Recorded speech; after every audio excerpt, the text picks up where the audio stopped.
distance in the light, vibration of a thought. Hello, loved ones. This is Matt Stevens, and this is the My Sober Addiction podcast, episode 27. We are happy, healthy, wealthy, and free.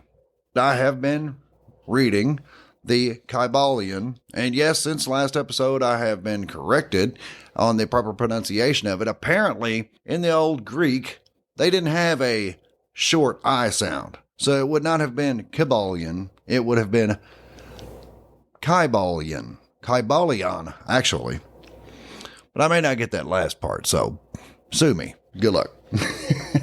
So anyway, I recently watched an episode on the Inspired channel, YouTube channel, the Inspired channel, and John Nolan was talking about toxic positivity. And that's something that, oddly enough, I had been thinking about recently, because a lot of your law of attraction type people, they really tell us to completely ignore negative things in our life. And I understand that where attention goes, energy flows. I get it. I do. However, we can't be delusional and completely ignore things that are going on in our lives.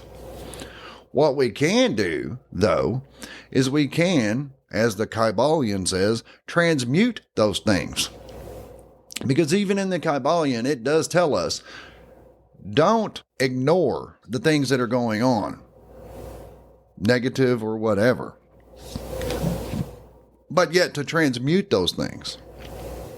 Actually, in the Kybalion, if you get the copy that I have, which is pretty much the most common one, if you go to Amazon and buy it, but whatever, page 50, it says, in a summary, so finally, students all, grasp the advantage of mentalism and learn to know, use and apply the laws resulting therefrom.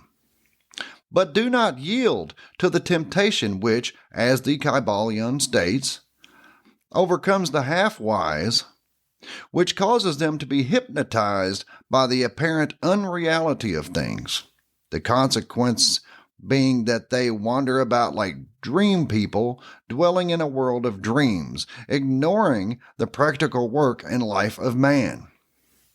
The end being that they are broken against the rocks and torn asunder by the elements by reason of their folly.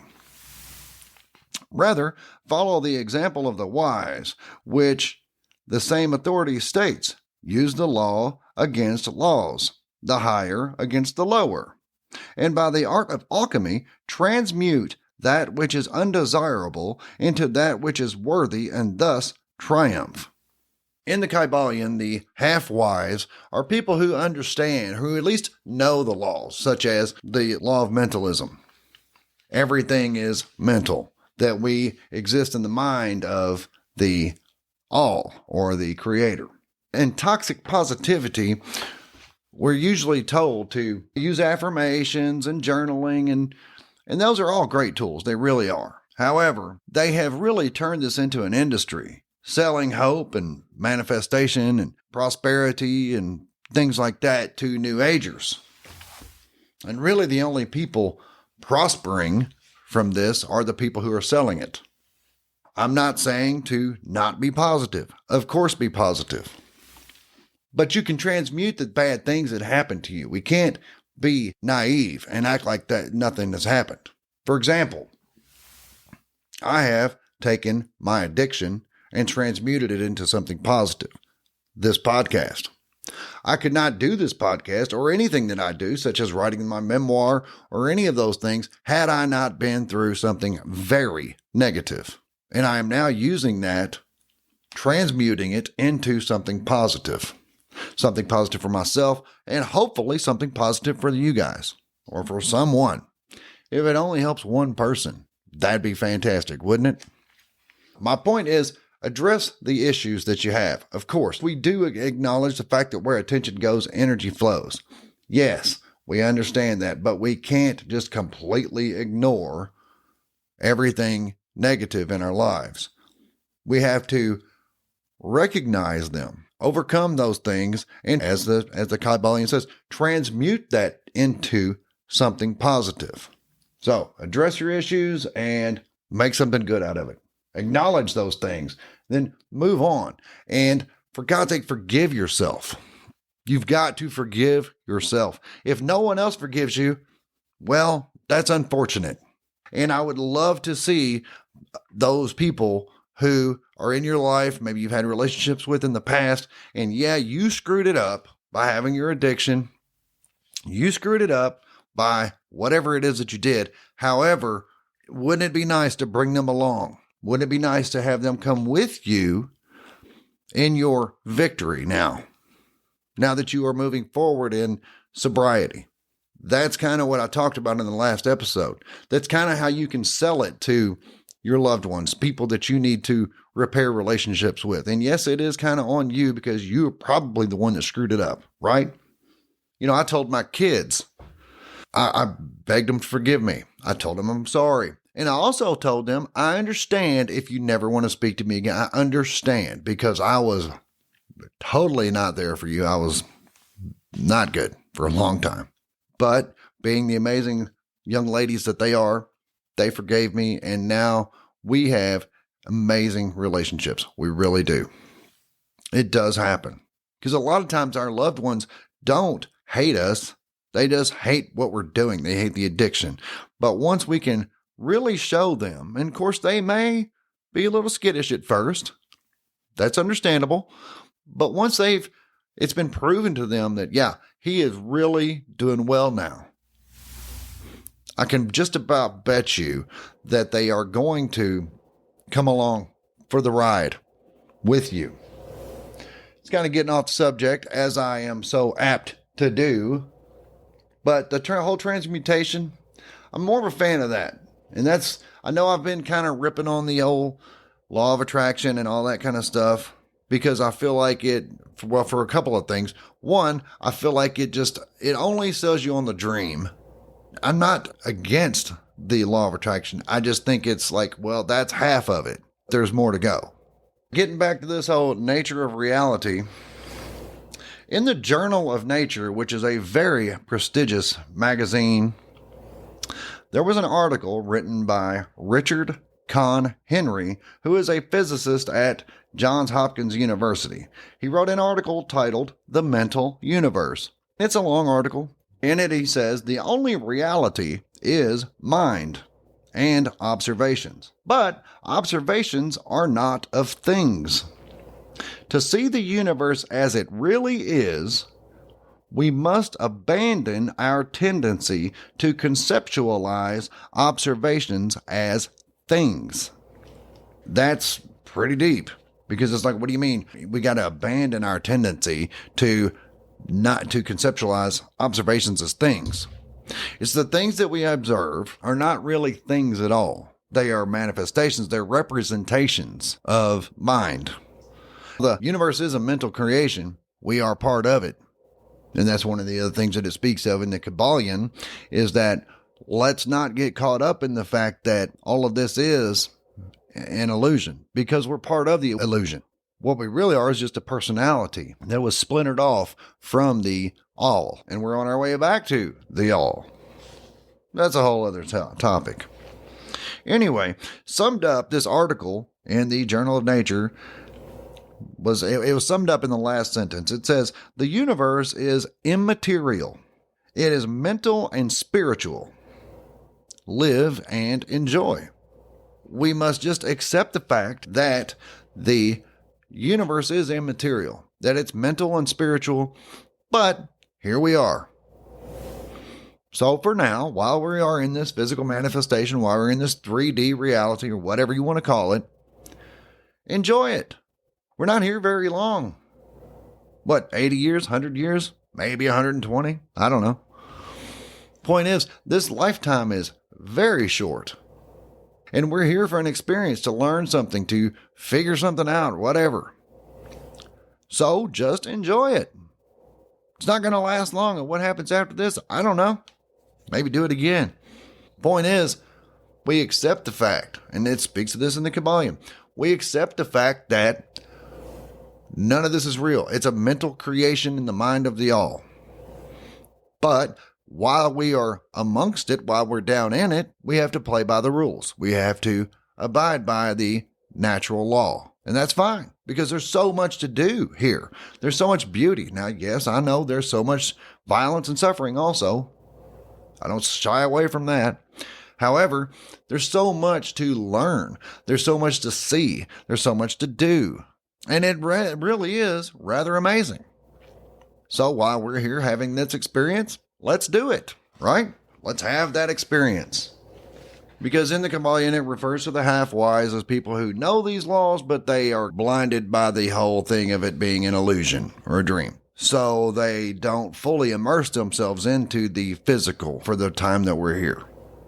Anyway, it says, so finally, students all, grasp the advantage of mentalism and learn to know, use, and apply the laws resulting therefrom.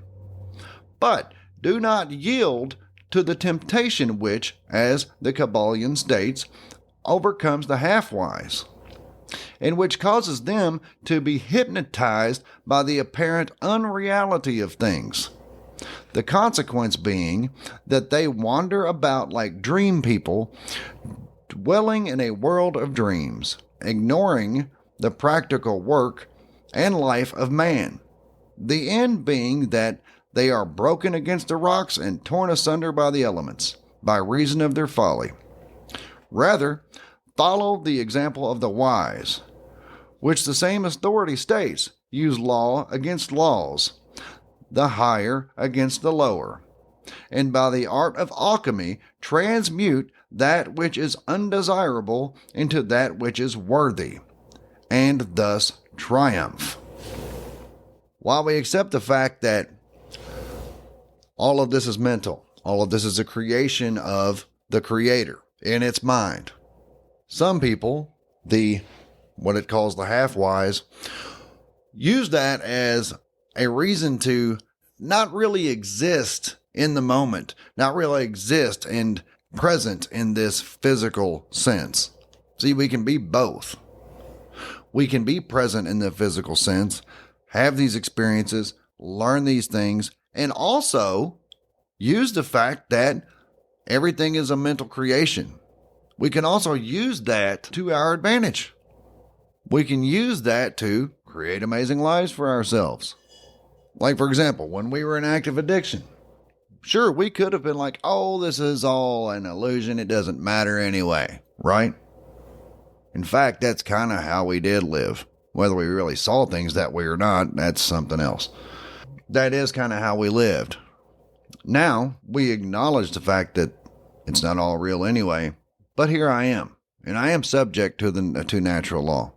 But because I'm aware of this, because I'm aware of natural law, and I'm aware of the fact that there are higher planes of existence, I'm aware of the fact that I can scale up, I'm aware of the fact that I can raise my vibration, move up the levels, then I can become more spiritual, I can become more abundant, I can become more everything. The lower your vibration, the lower down the scale you go. So we can use this to our advantage. You raise your vibration to the things that you want it to be, whatever it is that you want to be. A lot of times I use the example of a professional musician, but I realize that's not for everybody. We raise our vibration to that level to match that. If it's a mechanic that you want to be, then set that intention and go and learn how to be a mechanic. But if you want to be a very successful mechanic, raise your level of vibration to that. You have to see yourself as a very successful mechanic. You have to see yourself as someone that people bring their cars to when they want something really cool done to it. Because I've got that toxic positivity on my mind, is I do want to talk more about the transmutation. Because if there is anything that we could transmute from bad to good, it certainly would be addiction. We can overcome physical addiction to, in my case, heroin, but it doesn't change the fact that I still am kind of wired that way. It doesn't change the fact that I still have those addictive tendencies, but I can focus those to something more healthy. I can focus those to learning to be a mechanic, right? I can focus those on growing a business. I can focus those tendencies on a lot of things. In my case, I focus those more towards writing and podcasting. More writing than podcasting. Although things are getting more to where I will be able to podcast a lot more. And to think that when I first started this, by the way, here we go, a little sidebar. My intention was to release 2 episodes a week. Like, yeah, man, why don't you release 2 a month and then we'll work on the rest? Yeah, okay. I'm getting there. Don't judge me. But the nice thing is right now, as I'm speaking, I am sitting here in this beautiful office that Kitty, well, more Kitty than me, but we have made for ourselves. I actually very much look forward to recording and subsequently editing episodes now that I've got more of a real kind of professional setup. Now, where I was recording before was nice, but it was more of a temporary thing. It was like, well, take your stuff in there and do that. This is a permanent setup. Little sidebar, my bad. But we've got those addictive tendencies that we have. I hate to say it, but it is kind of hardwired into us. And I do believe that there's a reason for that. Some of the smartest people I've ever known were people that I used drugs with. No, they weren't very smart for doing drugs. Duh. But they were some of the most articulate and some of the people who understood things.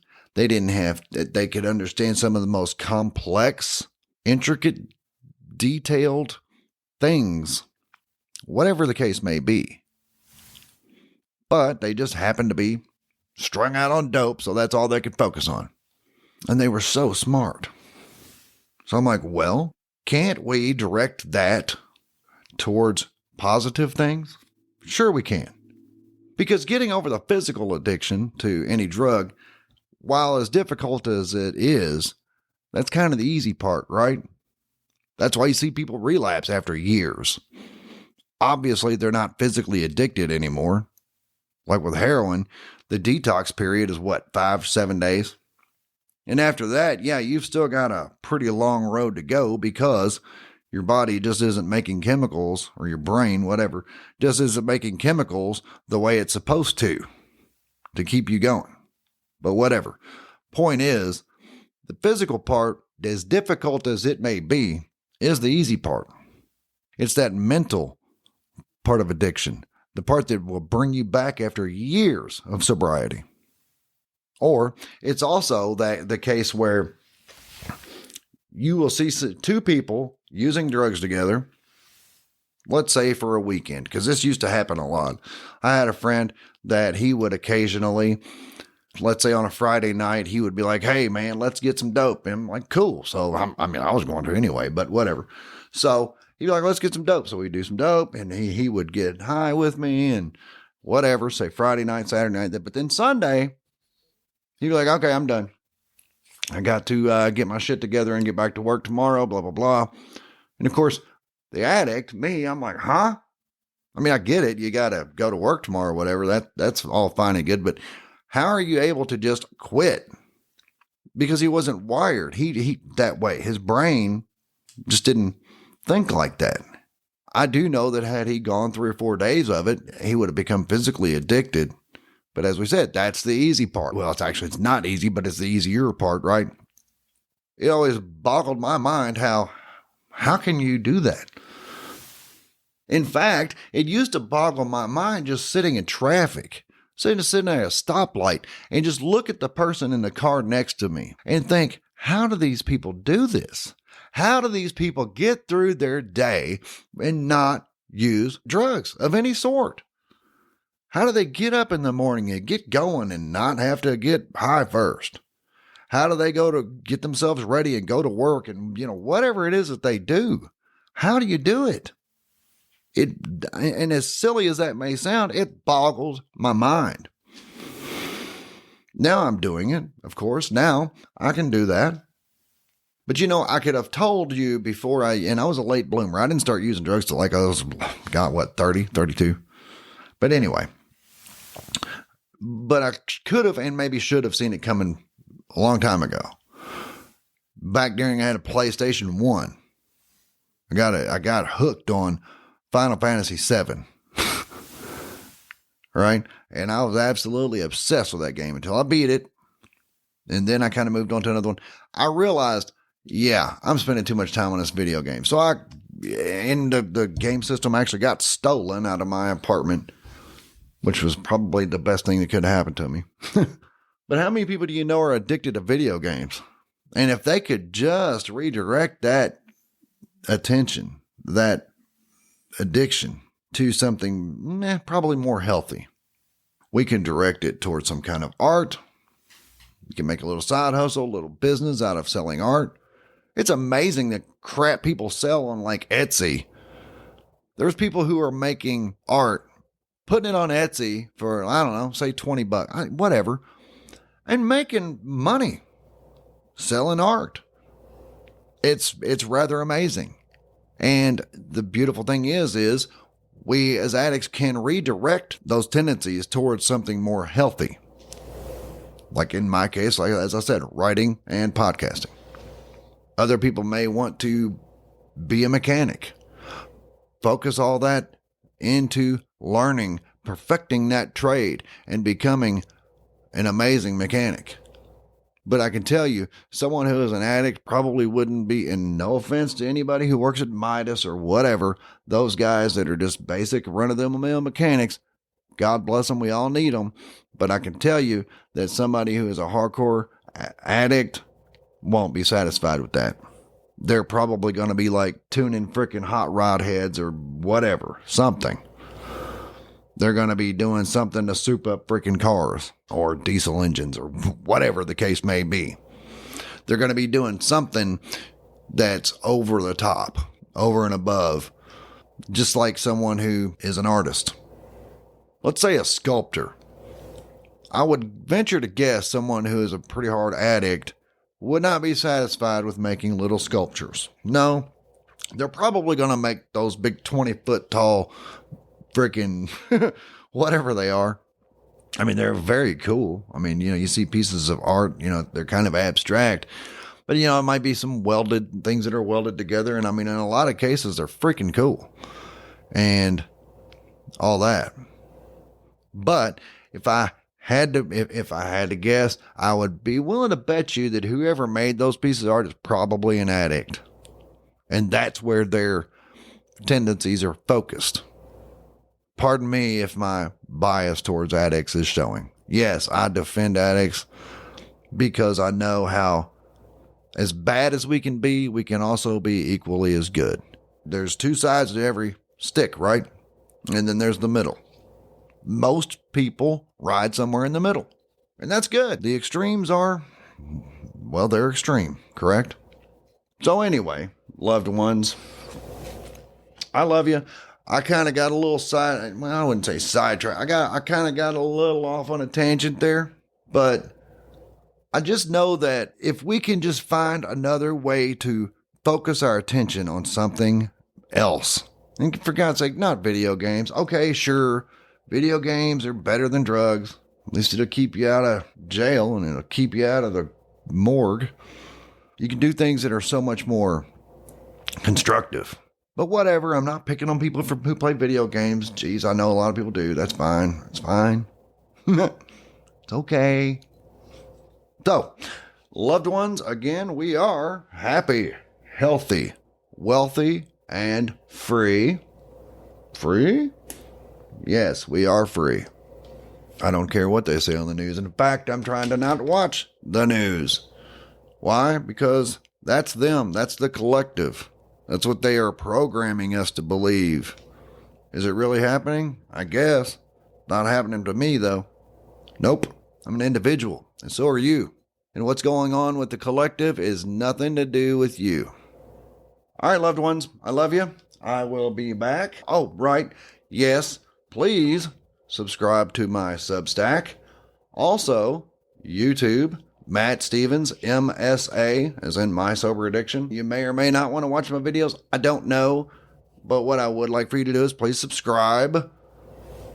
There is a reason for it. No, I don't just blindly want subscribers, but I do want to do some live streams and be able to reach other people in another way.